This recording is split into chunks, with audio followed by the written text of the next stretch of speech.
Hi everybody, I'm Kate from BlackStone Valley Veggie Gardens. I've been here many times with Ryan. We've made pickles together, grown tomatoes together, probably done some composting along the way. So I was outside today adding soil to those raised beds, and it's going to be really nice. They have some seedlings that they've grown from seeds, some marigolds, some herbs, so they're around where you exit, so you'll have to check them out. They've done a really good job of it.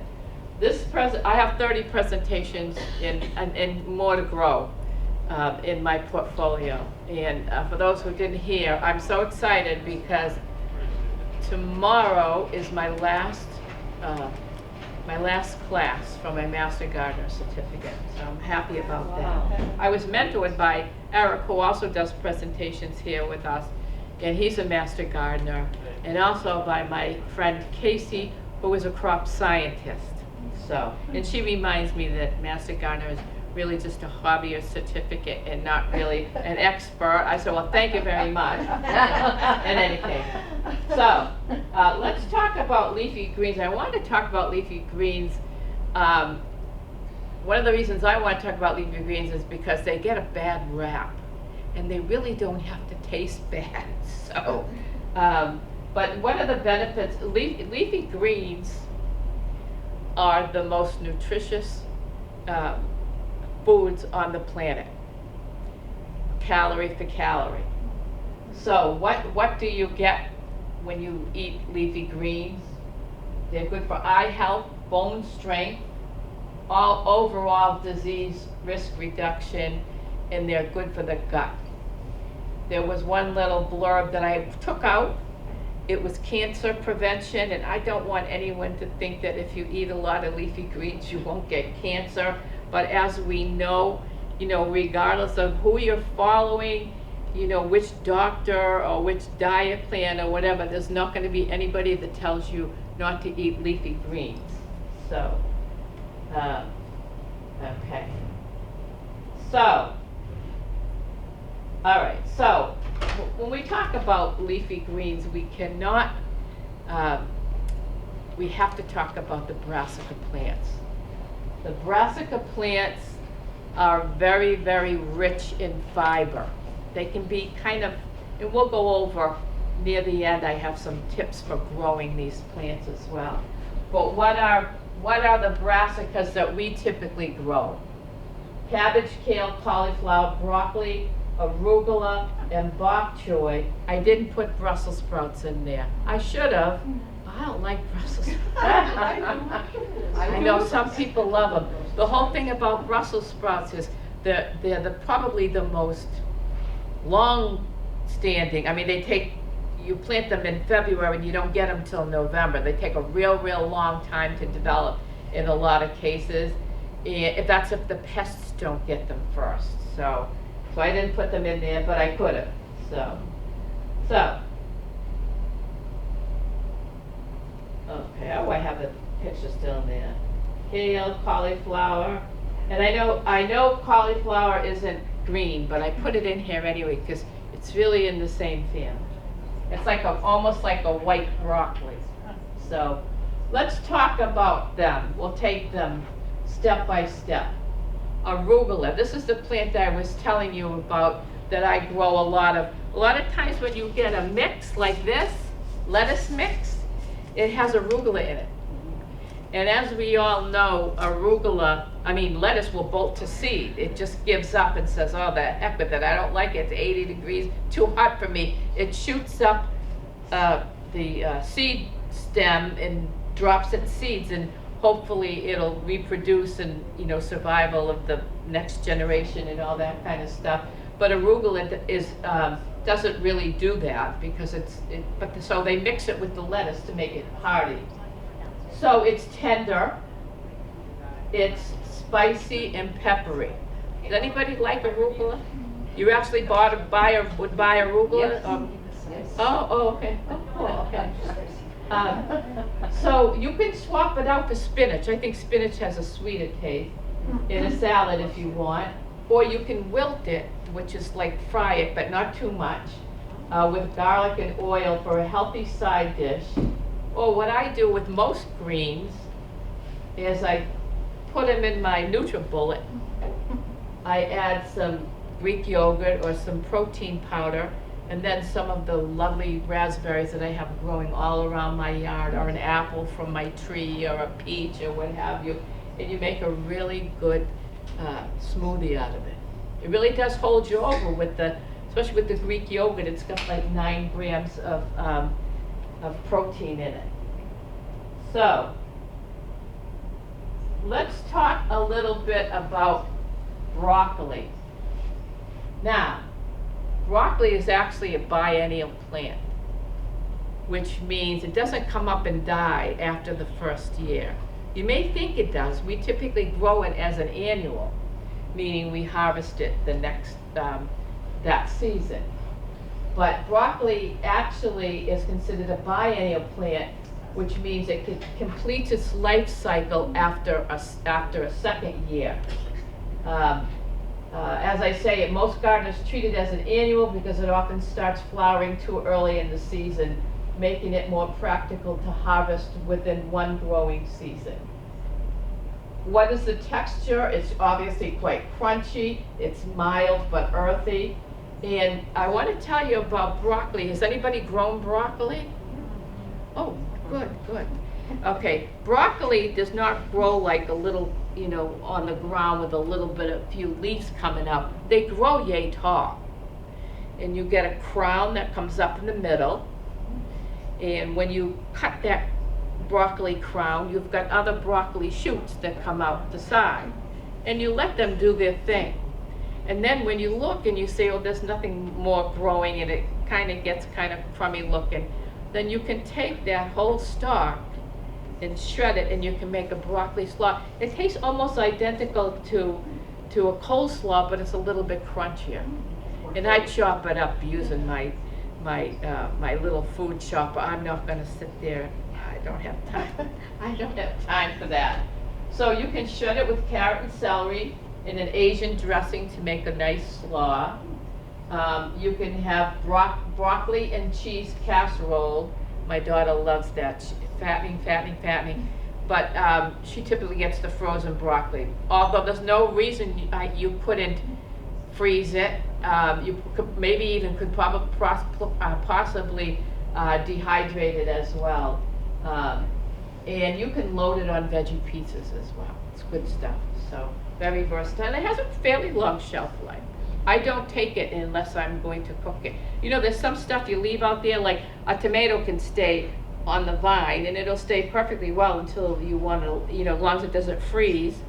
But other things like a strawberry, you have to take them or else they're going to rot. But broccoli stays out there pretty much until you want to use it.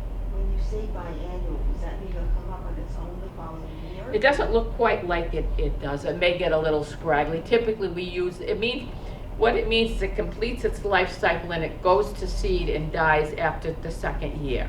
If it makes it all the way. Typically broccoli is one of those things that here in New England, you know, there's a lot of plants here that are actually biennials or even perennials, but not here because we have a freeze.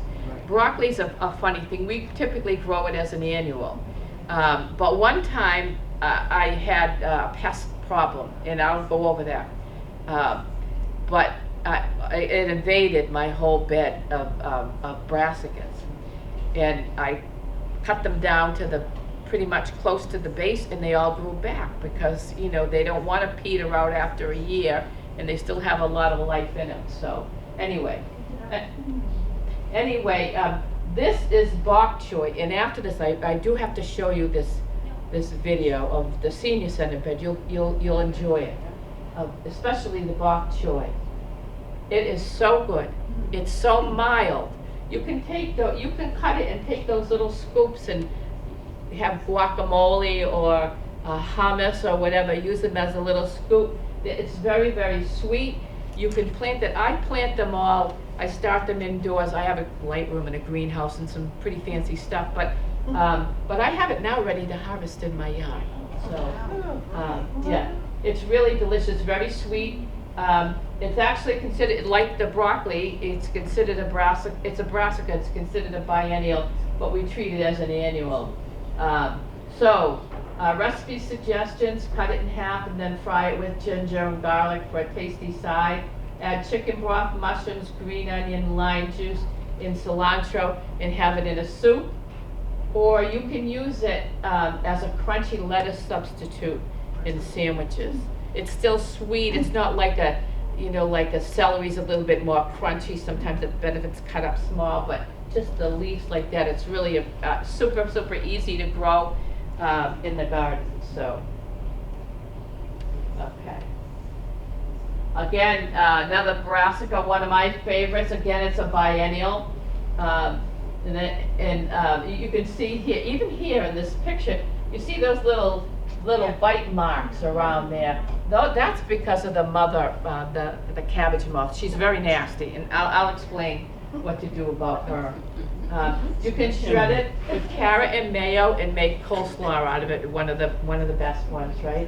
Stir fry with onion, garlic, and shrimp for a nice stir fry. Mix with ground chicken, onion, carrot, and celery. And I do this all the time. I fry the meat with some herbs and mostly cabbage shredded up, and then I get the egg rolls at egg roll wrappers at Market Basket or what have you, roll them up and I air fry them. 2 or 3 of those is a really, really good supper, and everything in there except for the meat, if I choose to use meat, will come from the garden. So that's cabbage. Okay.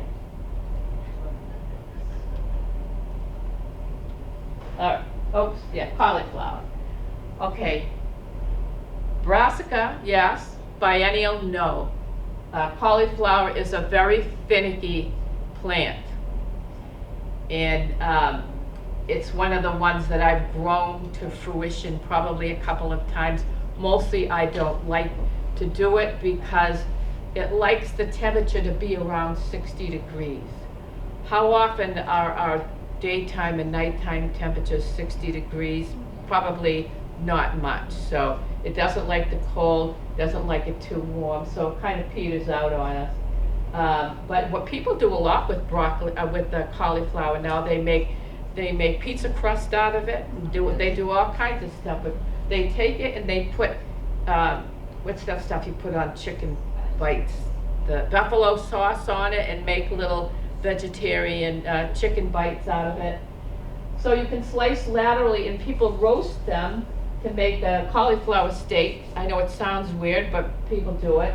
You can make the pizza crust, and you can bread it and fry it for the vegan chicken nuggets. So You can use it instead of hamburger.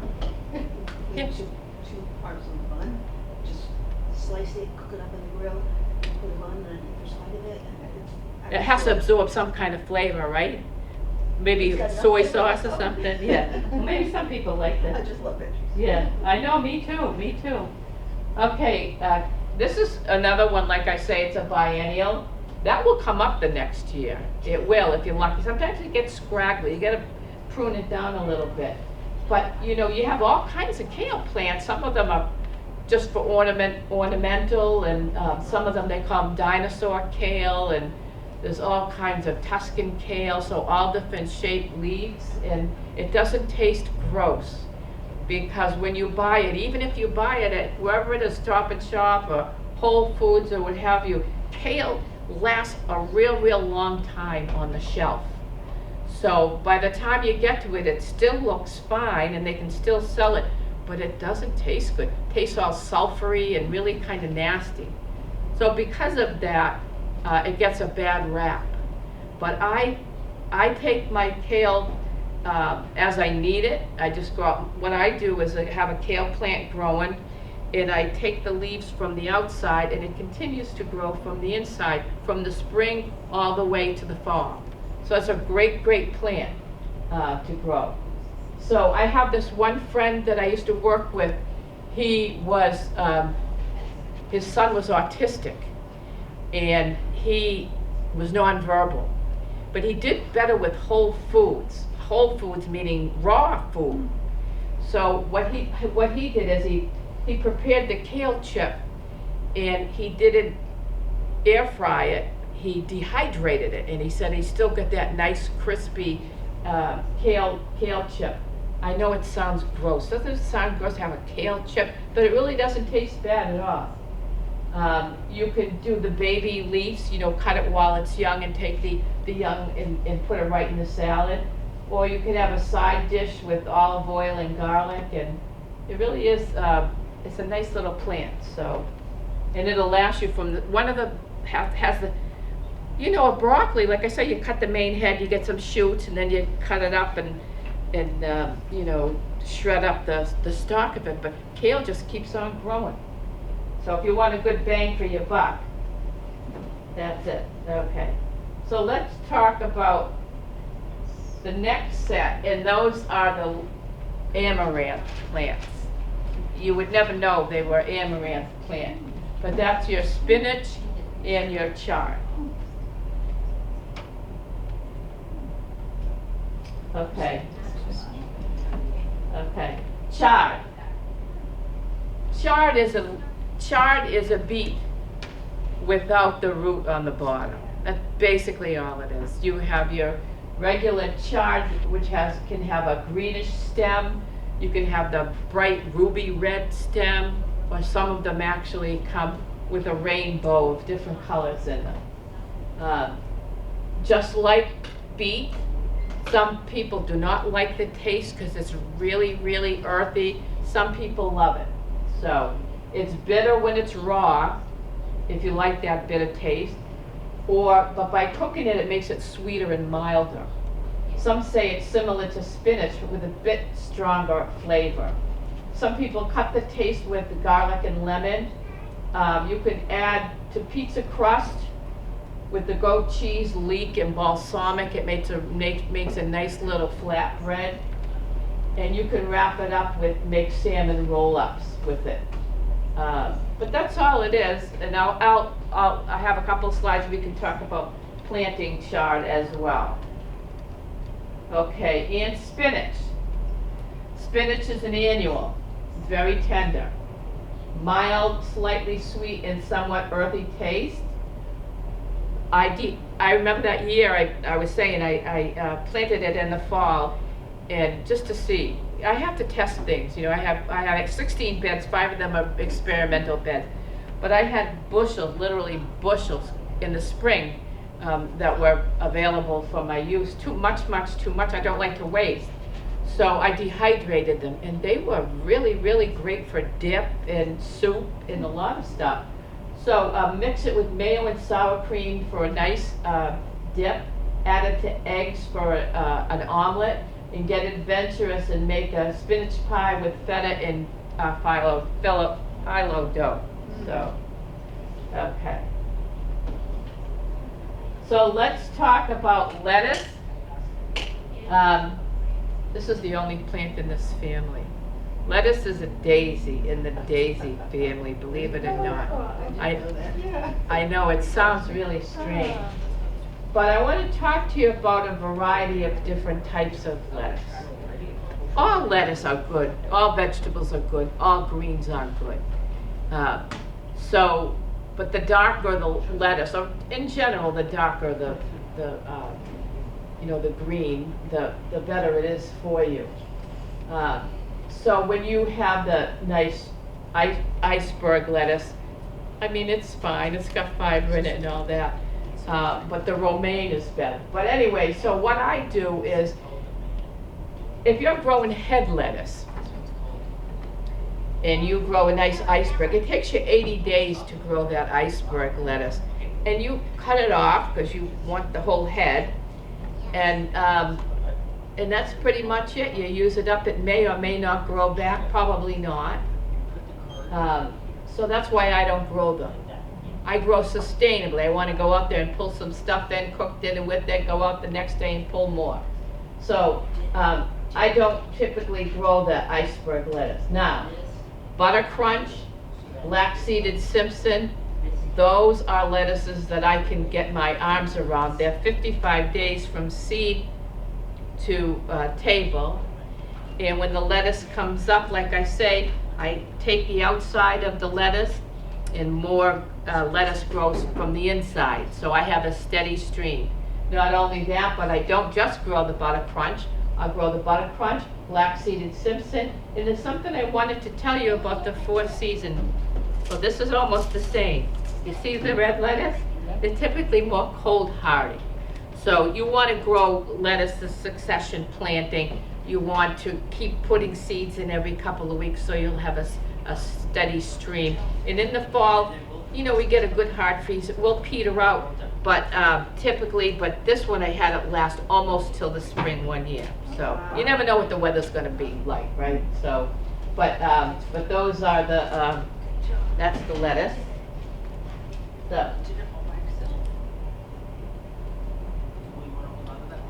So, Lactuca, sativa, in the daisy family.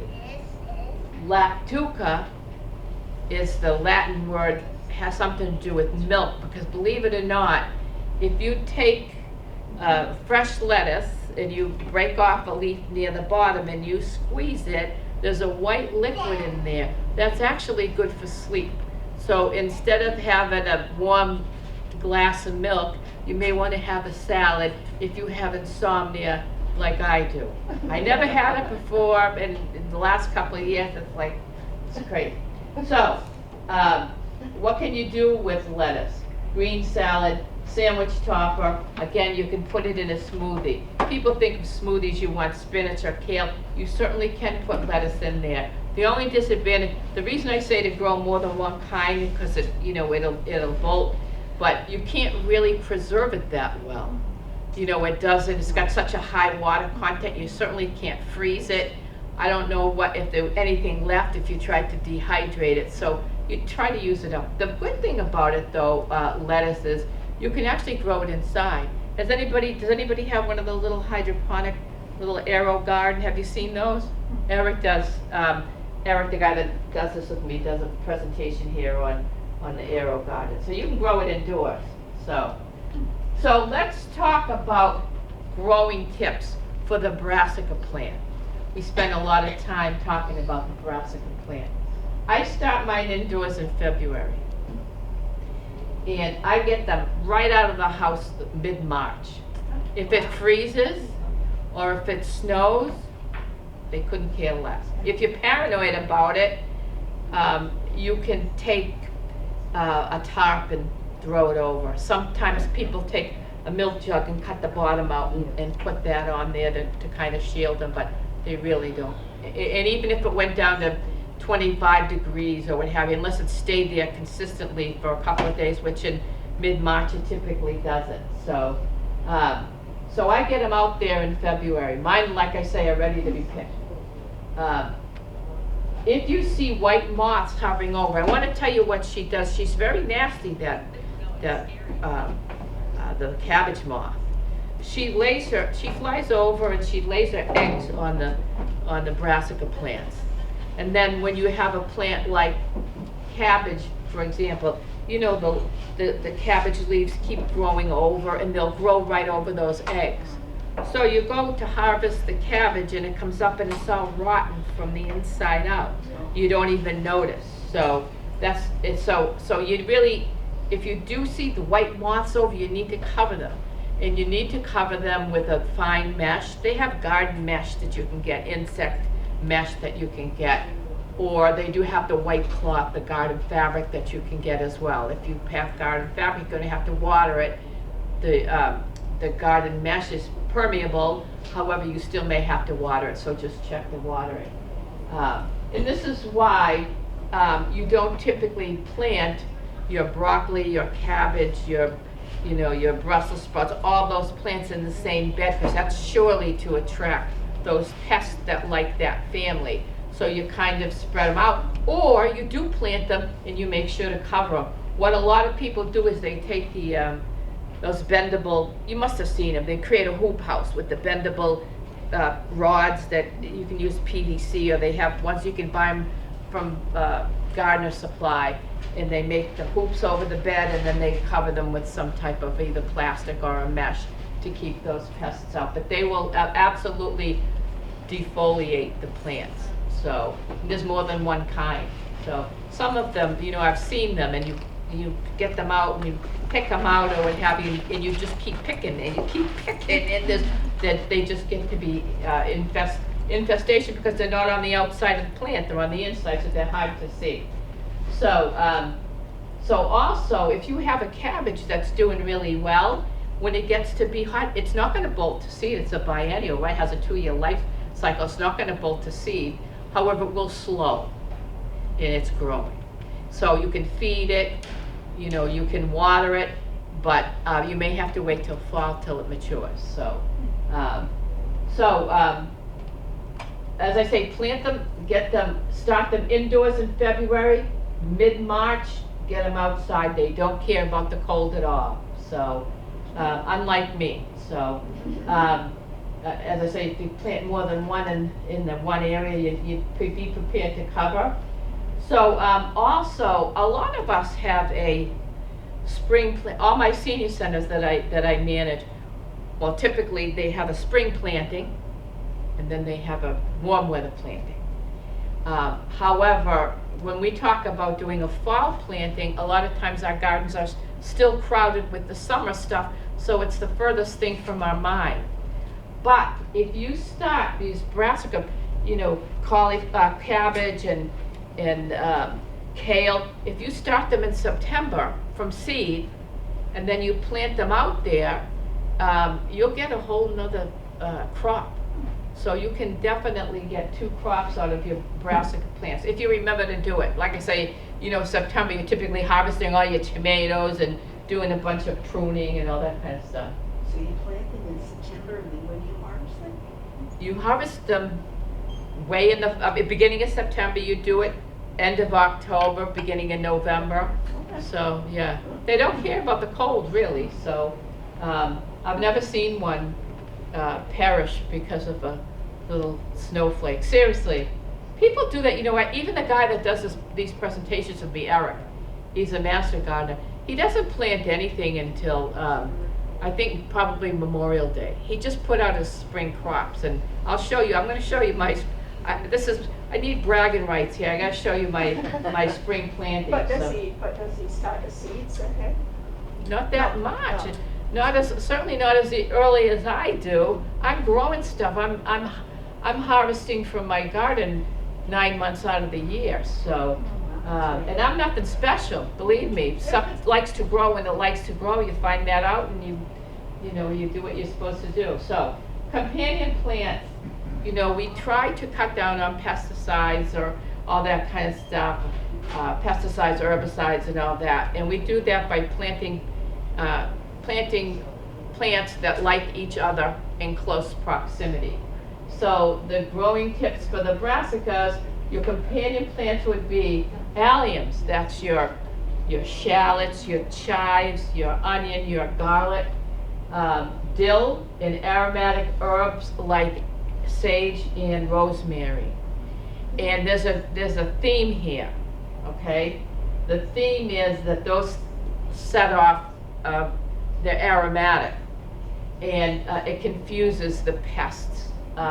They don't realize, if they finally get past all the scents, that there's a delicious broccoli, for them to eat at the end of the tunnel. So they kind of steer away from those. So those are the companion plants: alliums, your garlic, onion, leeks, dill, and aromatic herbs. So in the same bed, you just put some of these others? In there, right in there. I put my herbs right in my veggie bed. So You also use basil as a deterrent for pests? you can use it. Yeah, you can use it. It's a very basil. I have some growing now. There's all kinds of basil, There's purple basil, which tastes like cloves, lemon basil, lime basil, holy basil, Thai basil, so many different kinds of basils. But, and I should have brought some. I have a package that a donor gives to us, Botanical Interest, and it has all 5 different types of basil in one thing. So yes, I think that there's a misnomer though. People tend to think that anything that has a citrus in it will actually deter mosquitoes, but it really doesn't do that good a job of it. Yeah, you can companion plant with herbs. Oops, I don't want to do that. Okay. All right, let's talk about growing non-brassica plants. And as I had stated earlier, when you're growing the greens that aren't brassicas, grow different types of lettuce. There's so many out there on the market. I mean, I just had to open up my stash, look for the L, and there's just so many different types of lettuce out there. Grow them, grow your lettuce. I grow it in rows. I put plants in there, plus in between the plants I drop a couple of seeds in there just to make sure to have a variety growing. Start these plants, you can start them from seed indoors if you want, but you don't have to. They'll catch up. But, you can plant them from seed or you can plant them from seedling, but get them the heck out of the house by mid-March. And it'll do well. So like I say, the arugula, even though it is a brassica, it is the wimp of all brassica plants, and that's why they grow it in the lettuce mix. You're not going to find it nice and crunchy like, I like the bok choy, mild and crunchy, and just get a chicken sandwich or something, put some of that nice crispy leaves on there. Again, most of your brassica plants, certainly not the cauliflower, the broccoli, but the ones, the non-brassica plants harvest from the outside, they continue to grow from the inside. And that's spinach and chard as well. So, and use a succession planting. You're out there, you're picking, but every once in a while put another seed in there. So you'll have a good steady stream. And what are your companion plants? Your companion plants are marigolds. They do a lot for pests, marigolds. There's some growing over here. Marigolds, beets, onion, and garlic. I think they had carrots in there too. Believe it or not, what happens is the roots for these plants are not hardy. Like the cabbage, the brassicas have a really good root system. You need to, if you grow one cabbage in a container, you're going to need at least a 5-gallon container.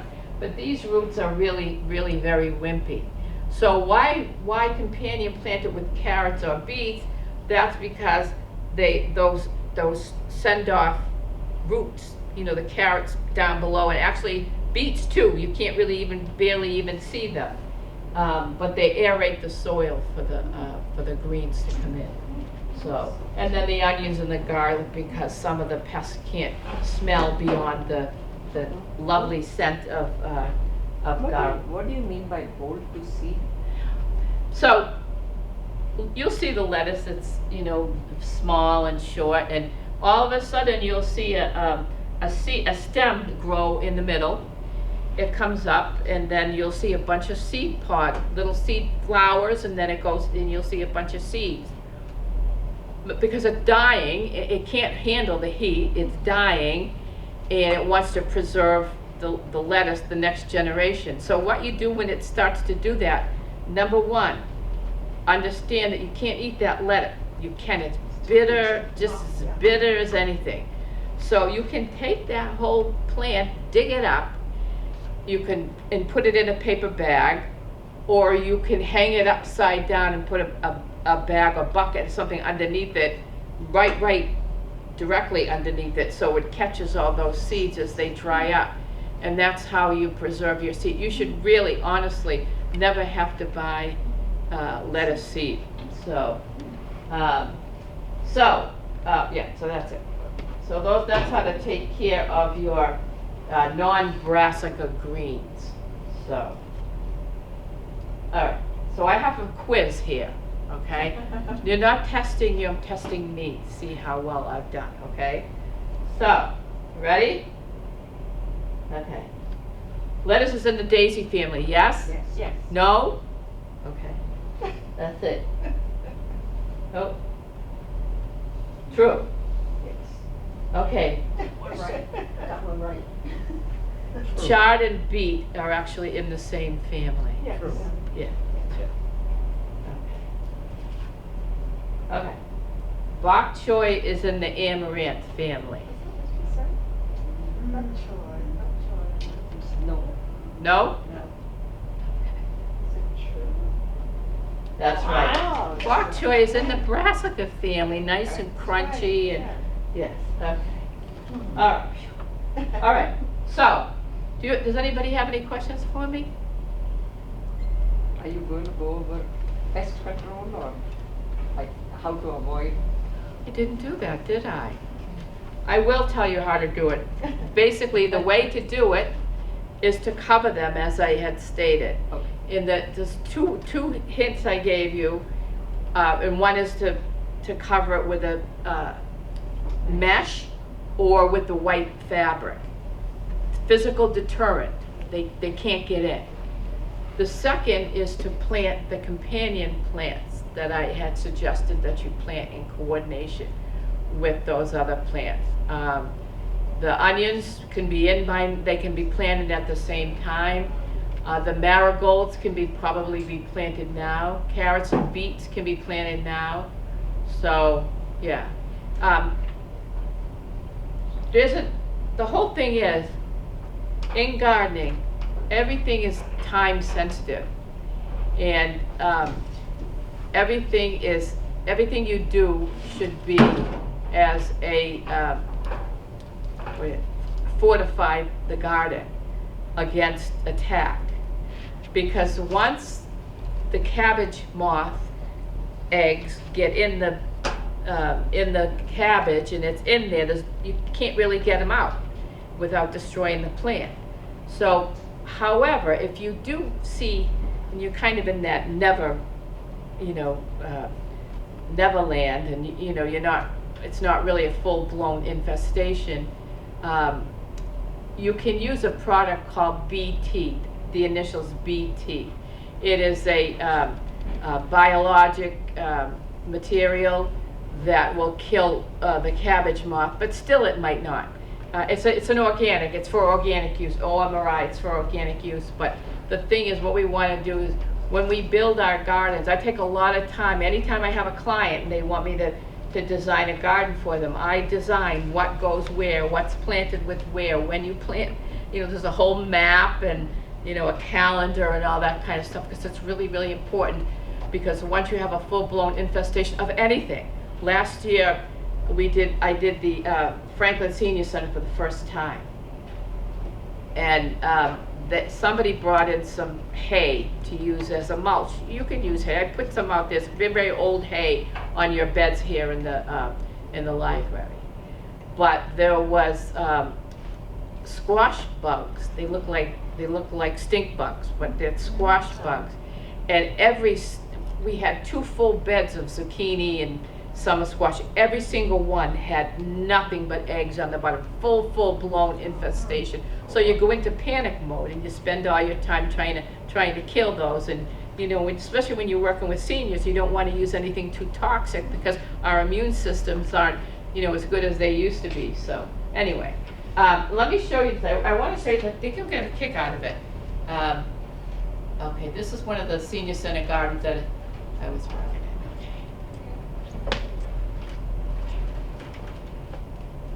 If you follow me on Facebook, even my personal page, everything is gardening. So my grandkids have to come second. So there's there's a nice one. My rhododendrons in bloom. So Beautiful. anyway.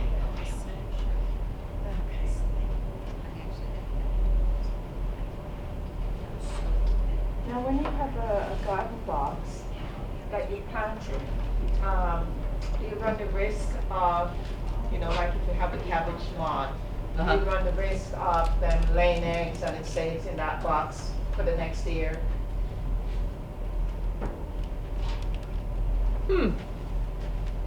Anytime, I don't know about that.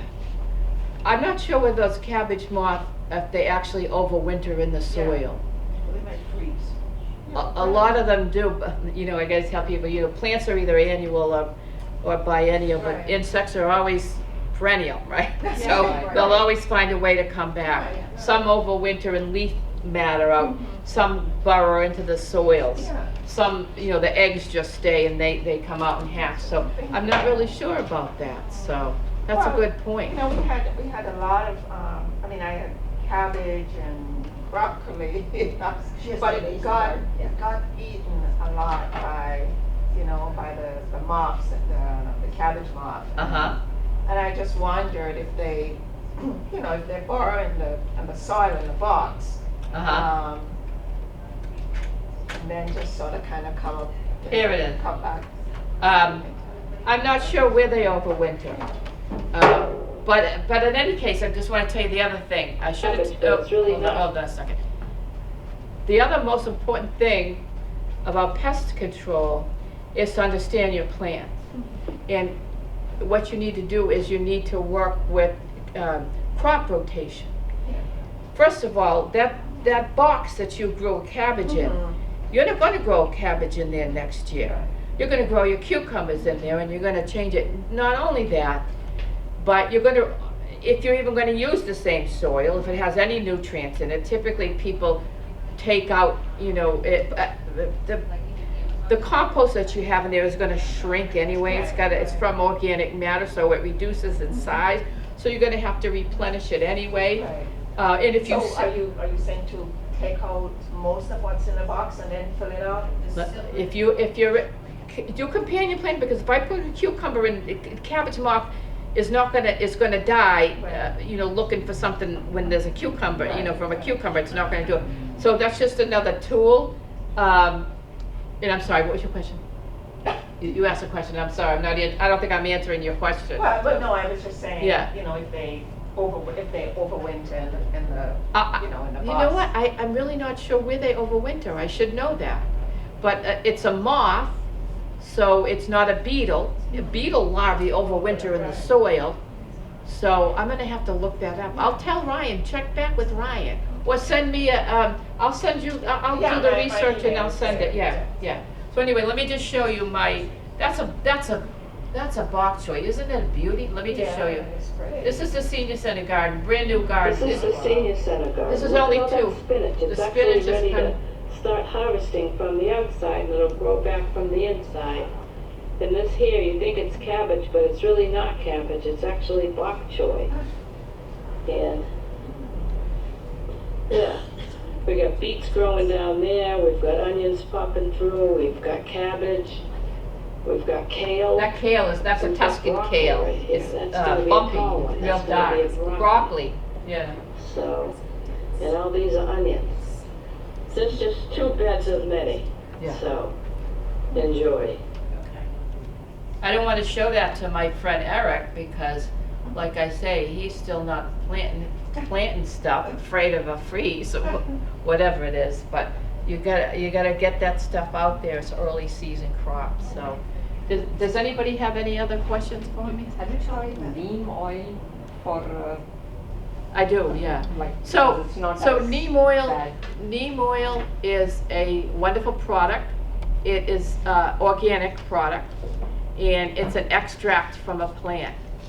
I don't like to use any kind of chemicals, whether they be organic or not, on my plants if I don't have to. But neem oil, if you spray neem oil, according to the instructions, you have to, usually I get the concentrated and mix it up because my garden's so big, it would be cost prohibitive otherwise. But you mix it up and you can spray it on your plant, and anything that munches on a leaf will die from it. So the pollinators don't munch on the leaf, they go for the pollen. However, if you overspray it, so you have to be careful. First of all, whenever you use an insecticide, you have to be careful not to spray your flowers. So always keep and people talk about, I do a presentation on the backyard orchard and all the fruit trees, and people, I don't want to spray my fruit trees because of the pollinators. You only have flowering on the on the apple trees for a short amount of time. And sometimes you need to spray them, but I would do some research on any type of chemical like that. What a lot of times people do is they take a little bit of neem oil, and sometimes take a little bit of Dawn dish detergent, and maybe some juice if you have. I have one of those garlic presses. The garlic juice, make a solution with that, and you can use that as a spray as well. What happens, what the soap does, and you can get a Castile soap, which is made from olive oil as well, and use that. But what it does is the insects, you use the soap because the insects slide off. And if they do ingest the soap, they will choke on it, they won't be able to breathe. So you can do insecticidal soaps, or you can do the neem oil is very common. Another thing that people use is the diatomaceous earth. Have you heard about that? A lot of times people use that for their things like snails, slugs. We have snails. One of our gardens is near the river, so we actually get snails. But if you sprinkle it on the soil around the plants, a lot of the pests don't go for the leaf, they go for the root. So if you sprinkle it around the plant, the pests go to walk on it, and for them, that powder is like shards of glass on their feet, so it's a physical deterrent. And if you do use the neem oil, be aware the insects won't die immediately. They will lose the brain. Brain power will stop, whatever brain power they have, right, to begin with, and they will forget to eat and they will die. It will take a couple of days for them to die. So, but it is an organic product that a lot of people use. So, any other questions? So I guess you kind of talked about trying to start these in the summer. The spinach and the lettuce, maybe it's just not a summer crop. Can you do it? Yeah, you'll do it. Yes, I would do it. There's a couple of different types. Look, there's a Bloomsdale spinach and a La Viva spinach. I would plant them both. They're not going to all bolt at the same time. When you see one, looking kind of like it's shooting up the stem in the middle, plant more. I wouldn't let the New England weather stop me from eating what I darn well feel like it. It was they do so better easy in in the the spring, but they do better in the summer, spring and fall. they Yeah, just yeah, didn't do anything for me. yeah. So any suggestions on how to keep animals off stuff like that, which is not harmful to them and yet keeps them away? No. Just the fencing? Get a dog, and I have a dog. I have a dog that weighs 170 pounds. Oh So my gosh. if they see her, they'll head for the hills. And I have a beagle and a lab mix, so we have 3 of them. So I don't. A lot of the critters, the groundhogs and the rabbits and all that, they don't like the scent of the carnivore. What some people do, and a matter of fact, is they take carnivore urine. You can buy it. There's applicators for it. It's fox urine. I don't know how they harvest it. Trust me. But there is an applicator and you can hang things, and you can't really smell it that bad, but the rabbits can, and that'll keep them away.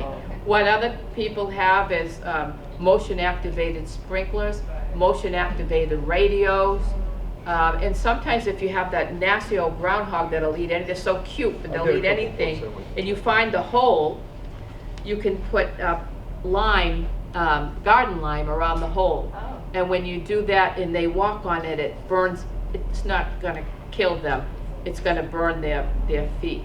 But what I wouldn't do for any of these, even rats, I wouldn't use the rat poison, because what happens is the rats or the vermin, rabbits or what have you, they eat the poison, and then a bird of prey will come and it will kill you. There was in Northbridge, they had this very famous couple of bald eagles, and the male died of rat poisoning. And the female, thank goodness she found another mate, which is a good thing. We have to be careful of the Yeah. environment again. Right, of But course. send me you'll have my email, send me an email if you have any questions, if anything comes up or you see some kind of critter. I would put up a welded wire fence. They're not that expensive. I can put it up. So, I mean, being a senior woman, they're not that heavy or anything.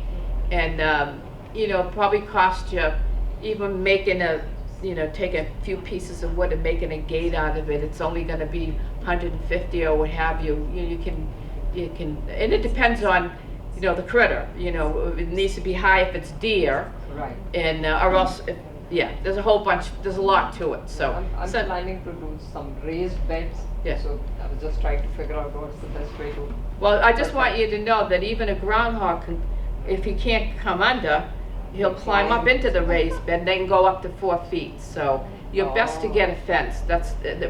You're really best to get a fence. You can employ other techniques as necessary, but it is best to have a physical barrier there. So another thing especially about groundhog, that give birth from April into May. So they have 4 to 6 babies, that are hiding under your shed. So, and then in 2 or 3 months, they're gonna be coming up as well. So just to be cautious of why that mother keeps coming in here, even though you tell her to go away, because she's feeding her babies, so. Fence should go underground. Yeah, you can tilt it underground a foot. Some people take the raised beds, and they put the mesh underneath the bed. But the groundhog can tunnel right next to the bed, come up and just crawl in it. So it's kind of silly. So you have to prevent them. Their tunnels can be 100 feet long, Wow. but they're shallow.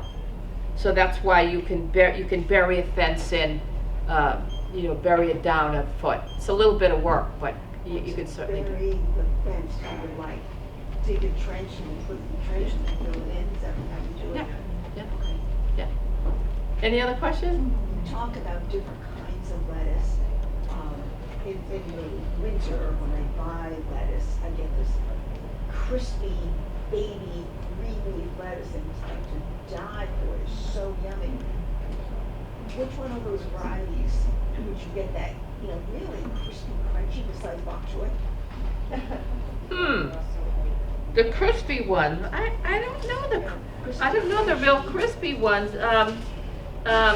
You just have to play around. I'm not sure. I would say the iceberg is a real crispy one, but of course that grows in a head. Right. So I'm not really sure. Is it called spring mix? Is that the one you're talking about? It comes in a clear plastic little box. It's Yeah. called like. I think I know what you're talking about. Chuck. Yeah, It they're is very small. crunchy. Yeah. It just looks like green leaf lettuce, but it's very crunchy. Oh.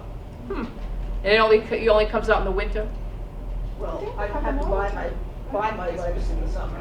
Oh, right. It's a Because way you're to growing it, grow. right? Yeah. Oh, nice. Any other questions? It's great. All right. Thank you.